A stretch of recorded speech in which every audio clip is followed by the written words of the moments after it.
Capítulo 1. Infância entregue a Deus. A brisa do norte da Inglaterra soprava fria sobre os campos verdejantes da Nortúmbria. Era por volta do ano 673, quando um menino de apenas 7 anos, de olhos grandes e silenciosos, foi conduzido pela mão dos pais até os portões pesados do mosteiro de São Pedro, em Wearmouth. Seus dedos pequenos tremiam não de medo, mas de um pressentimento inexplicável. Ali, ele encontraria o destino de sua alma. Seus pais, embora presentes, já não pertenciam mais à sua história. Eles o entregavam aos monges como uma oferenda viva, um costume que se tornaria símbolo da vocação mais pura. O som do portão de ferro, fechando atrás de si, ecoou dentro do peito do pequeno Beda, como um selo divino. Ele não chorou, apenas olhou para cima, para a torre de pedra cinzenta, que se erguia contra o céu acinzentado, como quem compreende em silêncio que ali começava uma eternidade. Dentro do mosteiro, o cheiro de pergaminhos antigos, cera derretida e incenso envolvia os corredores estreitos. O menino vestiu seu primeiro hábito, áspero contra a pele ainda delicada da infância. As orações da manhã eram longas e as noites ainda mais longas, marcadas pelo som da água gotejando nas paredes de pedra e pelo cântico monótono e hipnótico dos monges. O tempo parecia não existir ali. Havia apenas eternidade ritmada por sinos. Beda não era como os outros meninos que chegavam ao claustro. Enquanto alguns choravam a ausência da mãe ou a dureza das tarefas, ele observava com olhos atentos cada gesto dos monges mais velhos. Sabia de cor os horários das refeições e decorava salmos enquanto varria os corredores frios. Havia nele uma quietude que não era de resignação, mas de desejo. Ele não queria apenas obedecer, queria compreender. Certa noite, ao final da completas, quando todos já recolhiam-se em silêncio, Beda permaneceu ajoelhado no banco de madeira da capela lateral. Um monge ancião o encontrou ali, imóvel, com os olhos voltados para a chama vacilante de uma lamparina. "Por que não fostes dormir, filho?" perguntou o monge. E Beda, ainda sem virar o rosto, respondeu com uma voz suave e grave para um menino: "Estou escutando o que Deus diz no silêncio." Foi essa mesma escuta sensível que o acompanhou durante toda a sua infância. Ele não era forte fisicamente, tampouco ágil nos trabalhos braçais, mas carregava uma luz no olhar que fazia os monges mais duros pararem para ouvi-lo. Seu nome começou a circular discretamente entre os corredores. "O pequeno Beda", diziam. "Aquele que fala pouco, mas ouve muito." Durante o rigoroso inverno de seu 9º ano, uma febre assolou o mosteiro. Alguns monges adoeceram gravemente. Beda, ainda muito frágil, também foi acometido. Febril, deitado sobre uma manta áspera, escutava os cânticos das laudes sendo entoados à distância. A cada nota, ele fechava os olhos e murmurava a melodia com os lábios ressecados. Um irmão mais velho o ouviu cantar mesmo em delírio e, emocionado, escreveu em seu diário: "Mesmo à porta da morte o menino canta a Deus. Ele sobreviveu." E ao despertar, semanas depois, com o rosto pálido e os olhos mais profundos do que nunca, foi levado pela primeira vez à biblioteca do mosteiro. Ali, entre manuscritos latinos, gregos e textos das Sagradas Escrituras, Beda sentiu um calor que nenhuma fogueira proporcionaria. Tocou com reverência um pergaminho antigo e pela primeira vez sorriu. Um sorriso pequeno, quase imperceptível, como quem reconhece o cheiro da própria casa depois de muito tempo longe. A infância de Beda não teve brinquedos nem festas. Teve o silêncio dos corredores frios, o som dos sinos rasgando o céu da madrugada, a disciplina dos jejuns e a luz das velas que dançavam nas horas de estudo. Mas, acima de tudo, teve a presença constante de Deus, silenciosa, profunda, educadora. E foi nesse terreno fértil de oração, sacrifício e contemplação que floresceu a alma daquele que, um dia, escreveria palavras que ecoariam por séculos. Um menino que foi entregue ao claustro, mas abraçado pela eternidade. Capítulo 2. Formação monástica e primeiros estudos. As manhãs na abadia de Wearmouth tinham sempre o mesmo ritmo, e era justamente nessa repetição que a alma de Beda se alicerçava. Aos 12 anos já era um rosto conhecido entre os irmãos. O menino franzino, que chegara silencioso, tornara-se um jovem de fala mansa e olhos que pareciam enxergar além da parede de pedra do mosteiro. Sua presença não chamava a atenção por gestos, mas por uma serenidade rara, uma espécie de gravidade doce que o envolvia como um véu invisível. Os estudos monásticos não eram fáceis. Os monges viviam sob a regra de São Bento, marcada por ora et labora, oração e trabalho. Os dias começavam ainda escuros, antes mesmo do sol tocar os vitrais da capela, com os salmos cantados em uníssono, preenchendo o ar frio com uma reverência solene. Depois vinham as aulas, gramática, retórica, aritmética, astronomia. Mas o que realmente acendia o coração de Beda era a Sagrada Escritura. Ele aprendia o latim com uma sede quase física, decorava frases inteiras, recitava versículos em meio aos afazeres do campo e pedia permissão para permanecer na biblioteca após as aulas. Os monges mais velhos o chamavam de pequeno doutor, meio em riso, meio em respeito. Certa vez, durante uma tarde tempestuosa, um trovão partiu uma árvore próxima ao claustro. Os noviços se assustaram, mas Beda permaneceu imóvel, concentrado na leitura do livro dos Salmos.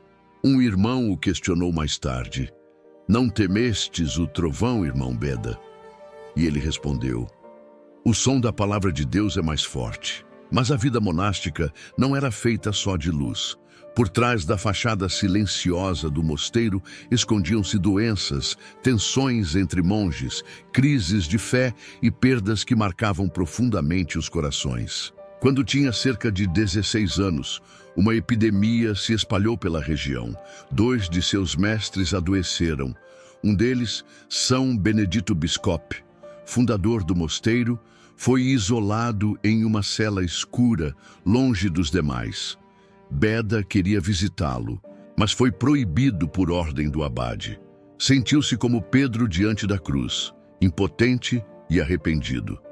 Na noite da morte de seu mestre, Beda foi visto ajoelhado na capela, sozinho, com a testa encostada no chão de pedra fria. Chorava em silêncio. Chorava não só a perda de um pai espiritual, mas a dor de não ter podido segurar-lhe a mão no último suspiro. Ali, naquele instante, fez um voto silencioso: dedicar cada linha que escrevesse à glória de Deus e à memória dos que o haviam formado na fé. Com a perda, vieram também responsabilidades. Começou a ajudar no ensino dos mais novos, mesmo sendo ainda muito jovem. Não se considerava digno de ensinar, mas obedecia. Sua humildade tocava profundamente os irmãos. Quando um noviço cometia um erro, ele não corrigia com severidade, mas com perguntas que levavam à reflexão. Certa vez, um irmão irritado o acusou de ser condescendente demais. Beda respondeu com um sorriso tranquilo: Cristo também ensinava com parábolas, não com gritos. Na biblioteca, as horas passavam como minutos. O cheiro do couro das encadernações, o som áspero do pergaminho sendo virado, a luz bruxuleante das velas refletida nas bordas douradas dos livros. Tudo era sagrado.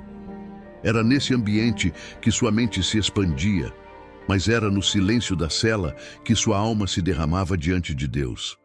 Ali, ajoelhado na penumbra, com o coração aberto, como um livro, Beda começava a escrever pequenos comentários bíblicos que deixava escondidos.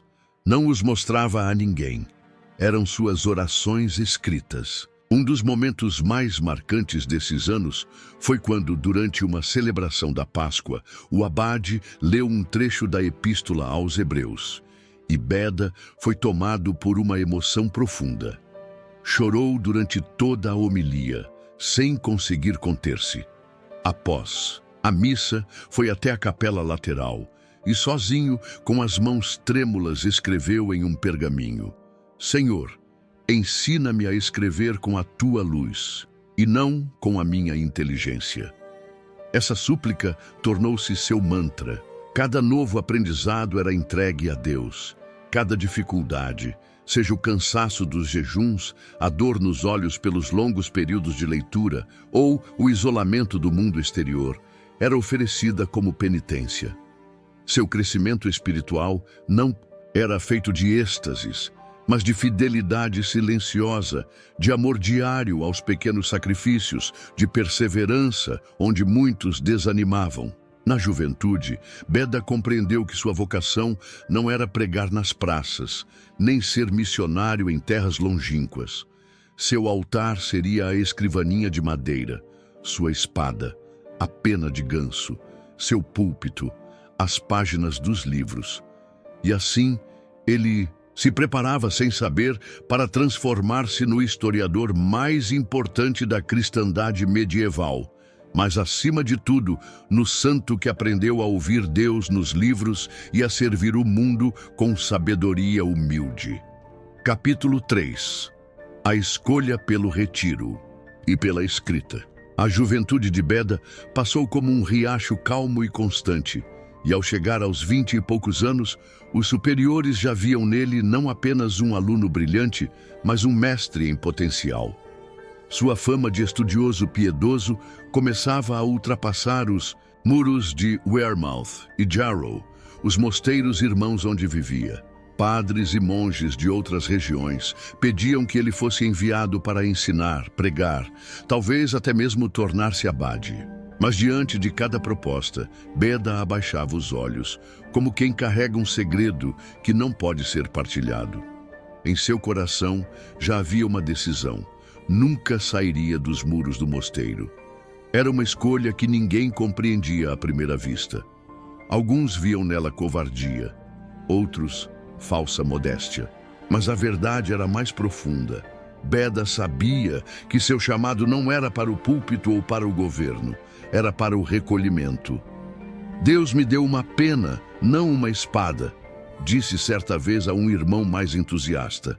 Sua missão não seria brilhar aos olhos dos homens, mas acender luzes nos corações por meio das palavras escritas. O silêncio do claustro era o único som que o alimentava.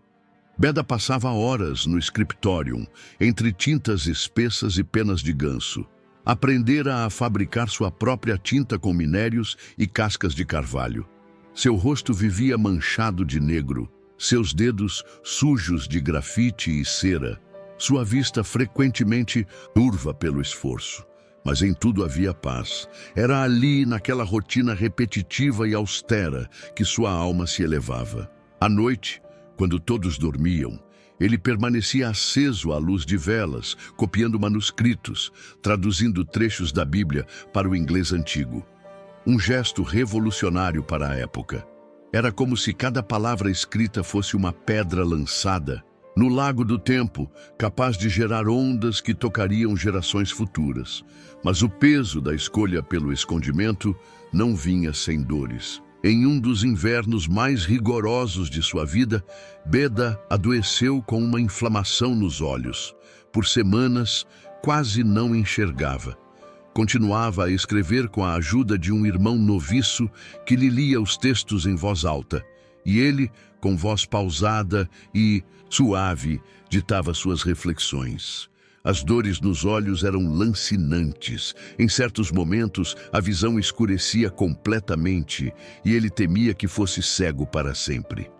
Uma noite, com os olhos cobertos por panos embebidos em vinagre e ervas, ajoelhou-se diante do altar vazio da capela. Sentiu o frio da pedra penetrar seus joelhos e, com a voz embargada, murmurou: Senhor, se for da tua vontade, tira-me a luz dos olhos, mas não me retires a tua palavra. Foi uma entrega total, um abandono da própria capacidade em favor da graça. E a graça veio. Sua visão foi parcialmente restaurada semanas depois, mas sua fé ganhou uma clareza que antes ele não conhecia. A experiência da dor lhe deu um novo tom nas palavras. Seus textos passaram a ter mais compaixão, mais ternura, mais profundidade. Já não eram apenas obras intelectuais, mas frutos de uma alma que sangrava com Cristo. Seus escritos começaram a ser copiados por monges de outras terras. O nome de Beda, embora nunca ecoado por ele mesmo, começou a correr de boca em boca. Mesmo assim, ele recusava qualquer tipo de destaque. Quando um bispo local quis ordená-lo sacerdote em uma cerimônia pública, Beda pediu que fosse feito em privado. "Prefiro ser um vaso escondido", disse. E assim foi ordenado diácono e depois sacerdote, sempre dentro do mosteiro, longe dos aplausos, mas cercado por uma presença invisível que todos percebiam, a santidade silenciosa.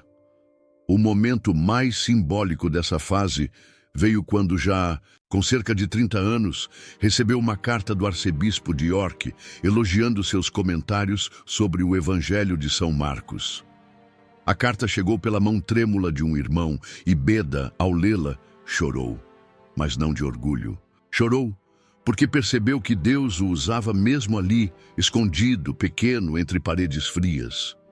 "Mesmo no fundo do poço, a luz de Cristo chega", escreveu naquele dia em seu diário. E foi neste retiro escolhido, neste exílio voluntário da vaidade, que Beda começou a escrever suas primeiras grandes obras, comentários bíblicos, tratados sobre o tempo e o cálculo da Páscoa, hinos e traduções. Cada página que nascia em sua cela era como uma vela acesa em meio à escuridão da ignorância. Ele não queria ser lembrado como santo, nem como sábio, apenas como alguém que serviu a verdade com humildade. E assim, no escondimento, Beda florescia como uma vela acesa atrás de uma parede de vidro opaco. Não era visto, mas sua luz iluminava. Capítulo 4. O mestre silencioso que nunca deixou o claustro. A vida no mosteiro seguia seu ritmo de sinos, orações e trabalho. Mas entre as paredes frias e os manuscritos silenciosos, uma nova realidade se formava. Beda, agora com mais de 30 anos, tornara-se referência para toda a comunidade monástica. Não havia discípulo que não quisesse aprender com ele. Sua cela, simples e austera, tornou-se um lugar de refúgio para os que buscavam sabedoria, consolo e direção espiritual. Ele nunca se impunha como mestre, preferia escutar. Sentava-se com os noviços no chão de pedra, dividia com eles pão e silêncio, e quando falava, o fazia com uma calma tão profunda que era como se o próprio tempo parasse para ouvi-lo. Seu ensino não era feito de teorias, mas de vida. Ele dizia: nada que não passe pelo coração pode alimentar a alma. Mesmo assim, nunca deixou de ser, acima de tudo, um estudioso. Lia incansavelmente textos dos padres da igreja, filósofos clássicos, tratados sobre medicina, música e astronomia. Era como se quisesse compreender todo o universo, para então oferecê-lo a Deus em forma de louvor. Mas esse mergulho no saber vinha acompanhado de um peso que ninguém via. Na quietude de suas noites, Beda lutava com dúvidas interiores. Não sobre Deus, mas sobre si mesmo. Tinha medo de que seus escritos fossem vaidade. Angustiava-se com a possibilidade de estar buscando glória humana. Certa vez, escreveu em uma carta: "Senhor, não permitas que meu saber me afaste de ti, mas que ele me leve cada vez mais ao teu mistério." Essa tensão constante entre o saber e a humildade era sua cruz secreta. Uma cruz que ele carregava com lágrimas silenciosas e jejuns ocultos. Outras perdas também o marcaram profundamente. Nesse tempo, 2 de seus discípulos mais próximos, jovens monges que ele havia formado com ternura paternal, morreram em um acidente de barco durante uma travessia pelo rio Tyne. A notícia chegou durante a hora sexta. Beda fechou os olhos, permaneceu em silêncio por longos minutos e depois levantou-se lentamente. Foi até a capela, ajoelhou-se diante do altar e rezou os salmos funerários com a voz embargada. Naquela noite, não escreveu nada. Apenas acendeu 2 velas na janela de sua cela, como se dissesse ao céu: eles voltaram para ti. Mas não era um homem abatido. Pelo contrário, sua dor era sempre atravessada por uma fé luminosa. Ele sabia transformar sofrimento em oração. Nos dias que seguiram, começou a escrever um pequeno tratado sobre a ressurreição dos mortos. Era sua forma de manter vivos os que partiram. A fé não nos poupa das lágrimas, escreveu, mas transforma cada uma delas em pérola diante de Deus. Mesmo sem jamais ter saído dos limites dos mosteiros de Wearmouth e Jarrow, sua influência se espalhava por toda a cristandade anglo-saxã. Cartas chegavam de diversas regiões pedindo conselhos, interpretações das escrituras, opiniões sobre datas litúrgicas. Ele respondia a todos, sempre com gentileza e profundidade. Nunca assinava como o sábio Beda ou o sacerdote douto. Apenas teu irmão em Cristo, Beda. Seu exemplo arrastava mais do que qualquer pregação. Ele era o tipo de santo que não precisava falar sobre humildade. Ele a encarnava em cada gesto. Quando um jovem perguntou por quê, ele nunca levantava a voz. Beda sorriu e respondeu: porque a verdade não precisa gritar. As noites eram o tempo em que ele mais escrevia. A luz trêmula das velas, com os olhos cansados e as costas encurvadas, transcrevia suas reflexões em latim puro. As palavras nasciam de suas mãos como se fossem orações materializadas. Era comum ouvir da cela vizinha o som da pena riscando o pergaminho, entrecortado por pausas longas, nas quais ele apenas contemplava o vazio, ou talvez o infinito. Ali, no recolhimento, Beda se tornava um farol. Seus textos começavam a ser copiados por outros monges e enviados a Roma, a França, a Irlanda, mas ele nunca os via partir. Apenas entregava ao irmão encarregado e voltava ao silêncio. Jamais guardava cópias para si. O que é dado a Deus não deve ser retido. E mesmo cercado de discípulos, livros e reconhecimento silencioso, Beda continuava sendo aquele menino que, décadas antes, havia escutado Deus no silêncio da capela. Nada mudara em sua essência, apenas cresceu a intensidade com que ele servia. Não era um monge comum, era um farol discreto, uma chama firme em tempos de trevas, um mestre que ensinava sem levantar a voz, que chorava pelos que partiam, que rezava enquanto escrevia, e que fazia de cada palavra um altar para o Verbo eterno. Capítulo 5. A composição da história eclesiástica dos anglo-saxões. Era início da primavera do ano 731. A natureza despertava do longo inverno na Nortúmbria, mas dentro das paredes do mosteiro de Jarrow havia outra primavera. Silenciosa, invisível, feita de páginas, tinta e fé. Beda estava prestes a completar 60 anos. Seus passos tornaram-se mais lentos, sua respiração mais curta, mas seus olhos continuavam acesos como brasas. Havia um brilho de urgência neles, como se o tempo estivesse escorrendo por entre seus dedos, e ele soubesse que precisava terminar sua missão antes do pôr do sol definitivo. A obra em questão era imensa, um verdadeiro monumento de amor à Igreja, a História Ecclesiastica Gentis Anglorum, história eclesiástica do povo inglês. Não era apenas um registro de fatos, era a narração sagrada do nascimento da fé na Inglaterra, contada com a reverência de quem escreve um evangelho oculto. Cada nome, cada data, cada acontecimento era tratado como uma relíquia. Beda queria, com essa obra, mostrar ao mundo que a Inglaterra também tinha santos, mártires, milagres que Deus falava também naquela terra de neblinas e mosteiros.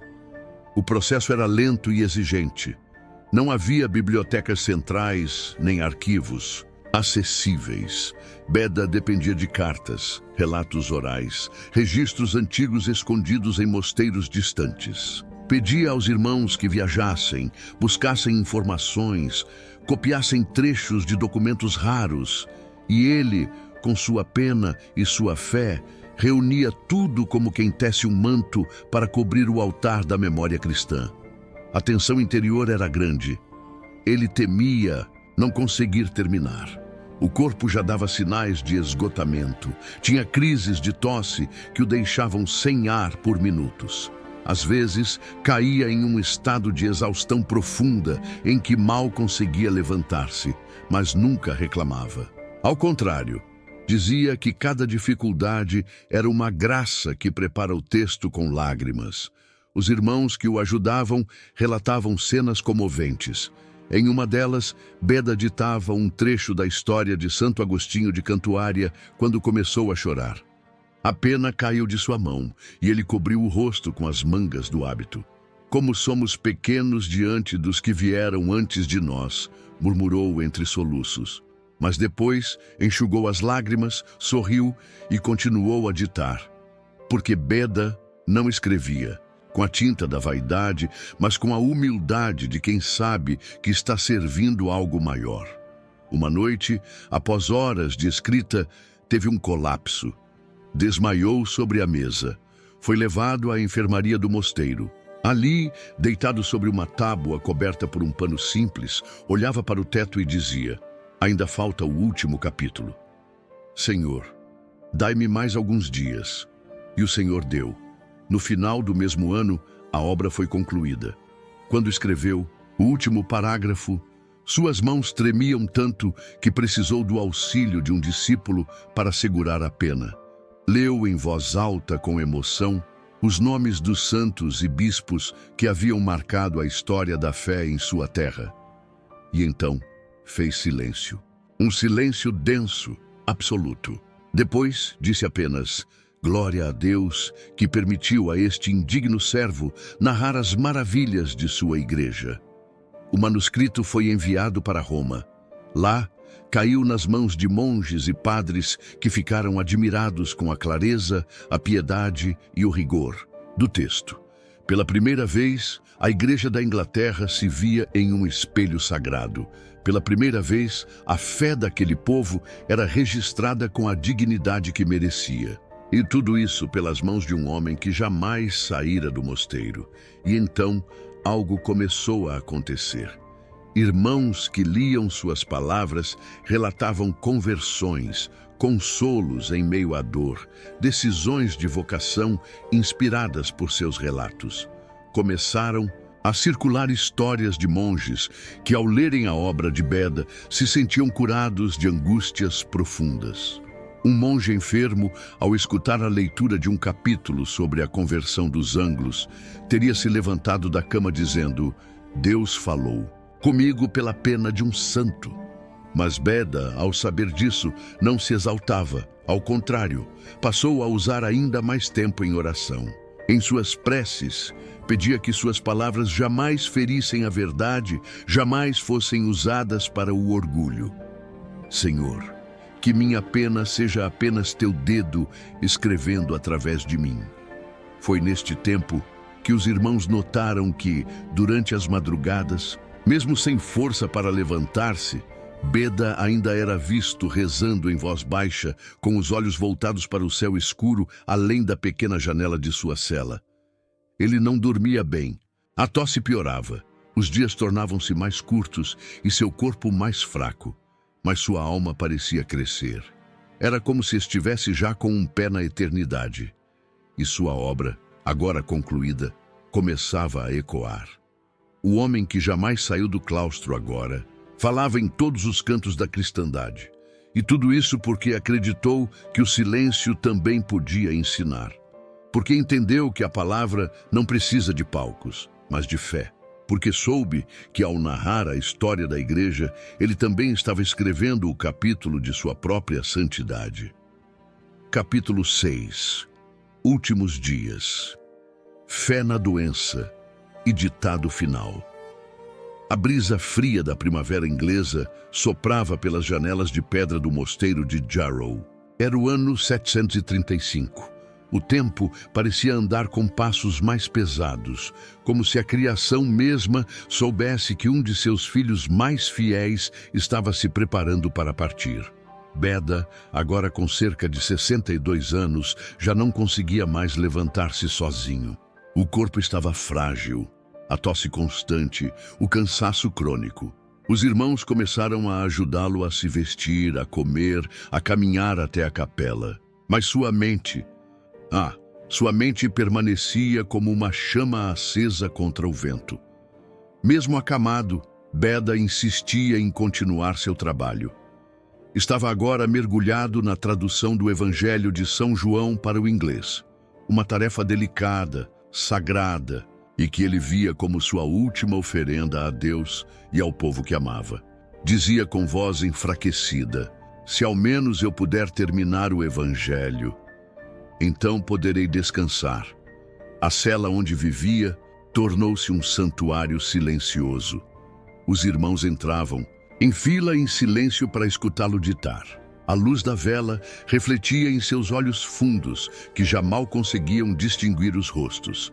A pele estava pálida, os ossos mais salientes, mas havia um brilho, algo mais forte que a carne, iluminando todo o seu semblante. Era como se a eternidade já estivesse começando dentro dele.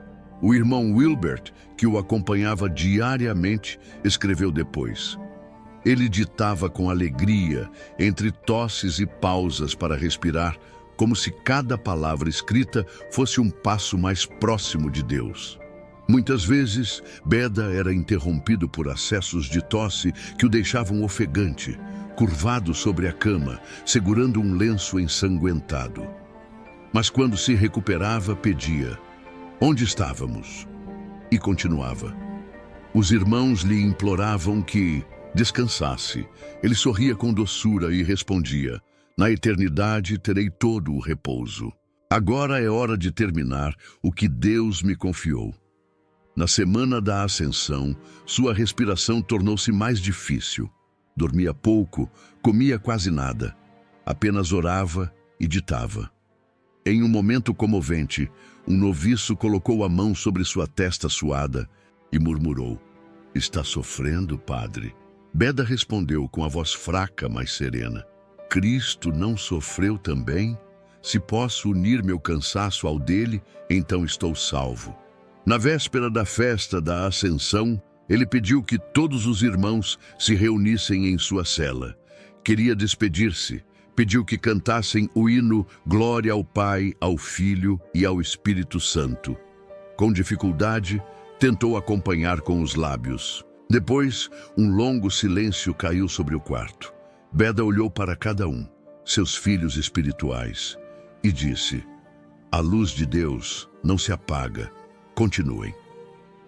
Na manhã do dia 26 de maio, pediu que terminassem o último trecho da tradução.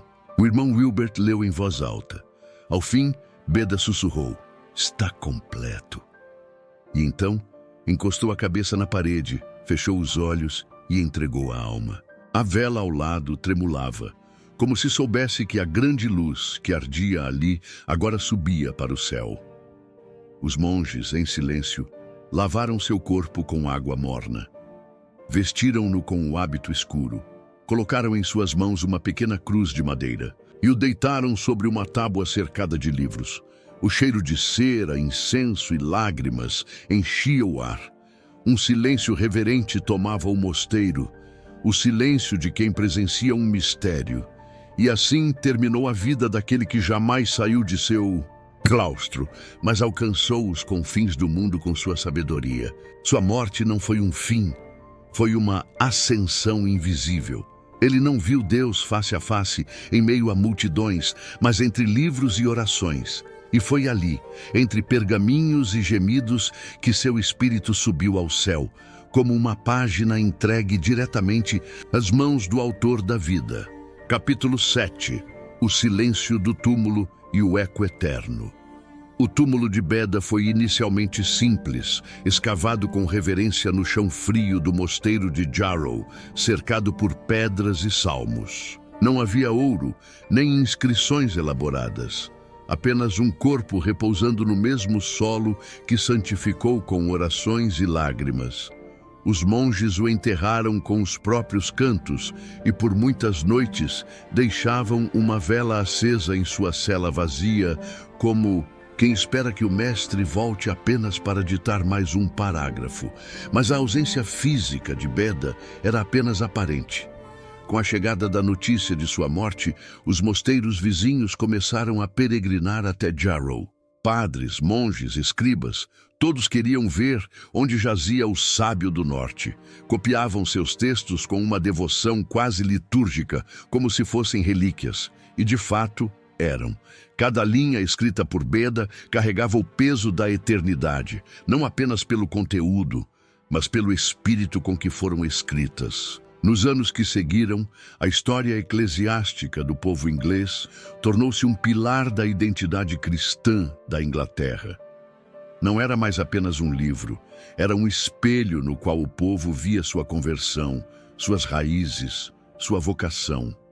O Papa Gregório Tuns, ao receber o manuscrito em Roma, teria dito com admiração: um monge que viveu na sombra escreveu com a luz de Deus.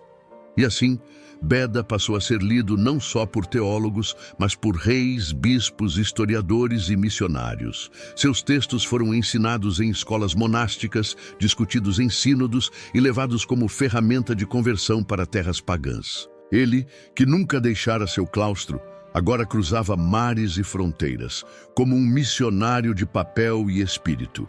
Com o tempo, começaram a surgir relatos de intercessões. Um jovem cego teria recuperado parte da visão após rezar sobre o túmulo de Beda. Uma mulher aflita que sofria de melancolia profunda recobrou a paz ao ler um trecho de seu comentário sobre os Salmos. E um bispo, em dúvida sobre sua vocação, teria se reanimado após sonhar com uma vela acesa diante do altar de Beda, ouvindo a voz dizer: "A verdade permanece." A fama de santidade cresceu silenciosa, como tudo na vida do monge. Ele não precisou de procissões nem de gritos. O povo sentia, de modo intuitivo e profundo, que aquele homem tinha sido tocado por Deus. A cada novo século, sua presença não crescia, não diminuía. E mesmo com a distância do tempo, suas palavras mantinham um frescor quase místico, como se tivessem sido escritas no dia anterior. Em 1020, quase 300 anos após sua morte, os monges transferiram seus restos mortais para a Catedral de Durham, em um gesto de reverência e reconhecimento. Lá seu corpo foi colocado perto do túmulo de São Cuthberto. 2 homens santos lado a lado, um missionário do campo, o outro do estudo, 2 perfumes distintos do mesmo espírito. Sua tumba, enfim, ganhou uma inscrição simples, mas definitiva: Hic sunt in fossa Bedae venerabilis ossa. Aqui jazem os ossos de Beda, o venerável. Esse título, venerável, foi lhe dado pelo povo antes mesmo da igreja.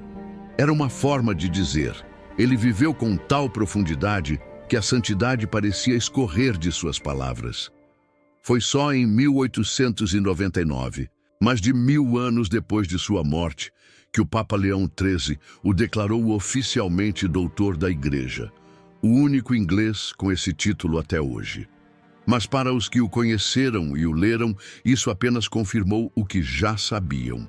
Beda era um farol de sabedoria, um amante da verdade, um humilde servidor do Verbo. Sua herança não é apenas um conjunto de livros, mas uma forma de viver, com profundidade, silêncio, sacrifício e fidelidade. E por isso, sua voz ainda ecoa séculos depois, em cada coração que se curva diante da palavra de Deus. Capítulo 8. Canonização e título de doutor da Igreja. A eternidade já pulsava nos escritos de São Beda muito antes de qualquer reconhecimento oficial, Mas Deus, em sua pedagogia amorosa, quis que o mundo visse e confirmasse com palavras humanas aquilo que já era evidente no céu. E assim, séculos depois de sua morte, a Igreja começaria a reconhecer passo a passo a grandeza oculta do monge que iluminou uma era.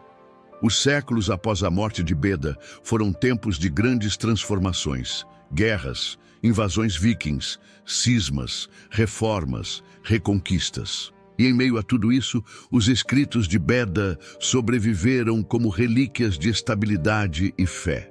Enquanto mosteiros eram destruídos, suas obras eram escondidas, copiadas às pressas, levadas em segredo por monges fugitivos. Era como se a providência mesmo protegesse aquelas páginas, como se Beda continuasse, mesmo na morte, a pastorear sua igreja com a pena e a oração. Na Idade Média, sua figura cresceu em prestígio entre os monges beneditinos, estudiosos e clérigos. Ele era lido não como um mero cronista, mas como um intérprete da alma da igreja. Suas obras passaram a ser citadas em concílios, formaram gerações inteiras de monges e seminaristas e foram traduzidas para várias línguas. De Jarrow ao coração da cristandade, o venerável Beda tornava-se o mestre silencioso da Europa. Mesmo sem ter sido canonizado formalmente nos primeiros séculos, o povo o venerava como santo. Em muitos lugares da Inglaterra, França e Itália, celebrações litúrgicas já eram realizadas em sua memória. No calendário monástico, o dia 25 de maio, data de sua morte, era celebrado com hinos e leituras de seus escritos. Sua fama atravessava a liturgia como o perfume que não se contém no frasco. Foi apenas em 1899, durante o pontificado do Papa Leão XIII, que se completou aquilo que o povo já cantava há séculos. Beda foi proclamado doutor da Igreja, um título reservado a pouquíssimos santos, homens e mulheres cujos ensinamentos ecoam com autoridade e profundidade teológica. O Papa, em sua declaração, afirmou que Beda era um modelo de humildade monástica, sabedoria cristã e zelo pela verdade. O mais impressionante? Beda é, até hoje, o único inglês com esse título. Em um mundo muitas vezes fragmentado, polarizado, ele permanece como símbolo de unidade entre fé e razão, entre oração e estudo, entre humildade e grandeza. Ele é o santo que mostra que o claustro pode ser mais vasto que o mundo e que uma pena pode construir mais pontes do que exércitos. Na Inglaterra, catedrais e igrejas passaram a ser dedicadas a ele. Em Durham, onde repousam seus restos mortais, fiéis acorrem de todas as partes do mundo. Lá diante de seu túmulo, há um silêncio diferente. Um silêncio que não oprime, mas consola. É como se a própria pedra dissesse: aqui descansou aquele que fez da palavra um ato de adoração. Entre os católicos mais idosos, especialmente entre as mulheres que passaram a vida confiando em Deus no segredo da oração, Beda tornou-se um companheiro. Não por milagres espetaculares, mas por algo mais profundo. Ele nos ensina a santidade cotidiana. Aquele tipo de santidade feita de fidelidade, de estudo, de persistência em meio à dor, de alegria humilde em servir. Seus livros continuam sendo publicados, comentados, estudados em universidades e seminários. Sua oração diante do altar, suas lágrimas diante dos salmos, seu esforço em escrever mesmo com os olhos em chagas. Tudo isso hoje é venerado não como esforço humano, mas como ação divina em carne frágil. Assim, a Igreja, ao reconhecer oficialmente sua santidade, apenas confirmou aquilo que o Espírito Santo já havia plantado no coração dos fiéis, que Beda é um sinal de que Deus se revela nos pequenos, nos ocultos, nos perseverantes. Ele não fundou ordens, não reformou instituições, não atravessou continentes, mas mudou o mundo com a verdade dita em silêncio. E por isso, seu nome está escrito, não em mármore, mas no coração da igreja. Agora é o momento mais íntimo e sagrado deste roteiro, a oração. Não mais narraremos, agora suplicaremos. Este capítulo é um altar. Nele não há ação, mas entrega. É a hora de nos ajoelharmos espiritualmente ao lado do túmulo de São Beda, com o cheiro do incenso ainda no ar, o som distante dos sinos e uma vela tremulando na penumbra. Feche os olhos do mundo e abra-os da alma. A vela acesa lança sombras suaves nas pedras antigas da Catedral de Durham. O cheiro de incenso paira como uma lembrança do céu. Os passos ecoam como sussurros no silêncio. E ali, diante do túmulo, de um homem que fez do silêncio uma cátedra, uma prece se ergue, não das cordas vocais, mas do coração. Vamos agora rezar com profundidade, pedindo que São Beda, o venerável, interceda por nós. Senhor Deus, Pai da sabedoria, Tu que sopraste a verdade no coração dos profetas, dos santos e dos simples, olha hoje para nós, que nos ajoelhamos na memória viva de Teu servo fiel, São Beda, o venerável. Dá-nos, Senhor, por sua intercessão, a graça de amarmos o silêncio como quem ama um templo, de buscarmos a verdade como quem busca o pão de cada dia, de servirmos com humildade, mesmo quando ninguém vê, mesmo quando a alma sangra no escuro. Da cela da vida, São Beda, Tu que fizeste da pena um sacrário, ensina-nos a viver com profundidade, a não desperdiçar as horas, a transformar cada tarefa, cada lágrima, cada estudo em oração pura, oferecida como incenso diante do trono do Altíssimo. Intercede por todas as mulheres que agora rezam contigo, especialmente aquelas que já dobraram os joelhos de tantos anos e que carregam no peito a memória dos que partiram, as dores que o mundo não viu, os sacrifícios feitos no silêncio de suas casas. Alcança-lhes consolo, luz, sentido, ajuda-as a ver que suas vidas, como a tua, são cartas escritas por Deus, mesmo que nunca publicadas. Diz a elas, do céu onde estás, que nenhuma oração cai no vazio, que nenhuma lágrima é desperdiçada, que nenhuma fidelidade é esquecida por Deus. São Beda, protetor dos estudiosos, dos simples, dos fiéis escondidos, dá-nos fome da palavra, sede da sabedoria, coragem de sermos pequenos. Ensina-nos a morrer como viveste, com um livro nas mãos, um salmo nos lábios e a eternidade batendo suavemente à porta do coração. Por Cristo nosso Senhor, a quem dedicaste cada linha, a quem entregaste teu último suspiro e que agora te coroa entre os doutores do céu. Amém.